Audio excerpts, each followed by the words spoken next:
Sonó el pitazo que enciende la pasión. Hay fútbol intermedia a través de Tigo Sports. Rubio Ñu recibe a Tembetarú. Esteche y el servicio contra el área. Esteche metió el centro arriba al arquero. Tulio, rebote. ¡Gol! Cáceres. ¡Gol!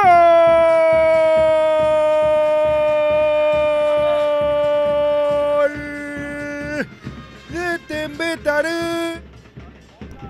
Esteche, pelota para Núñez con ventaja, avanza y va Avatar Núñez, buen centro, no llega José Ariel, salió el arquero, penal. Penal para Tembetarú. Amonestado Tulio. Habrá que ver y determinar quién llegó primero a la pelota.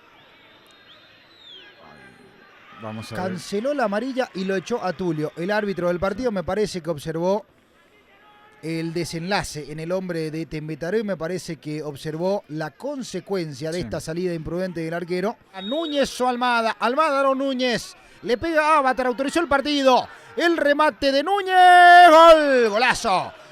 ¡Gol!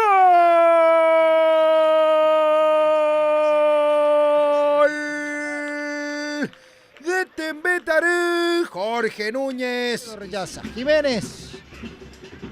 Levantó la pelota Jiménez, lo va a ganar Tembetarú. Final del partido. Victoria de Tembetarú. Queda 3 del puntero Recoleta.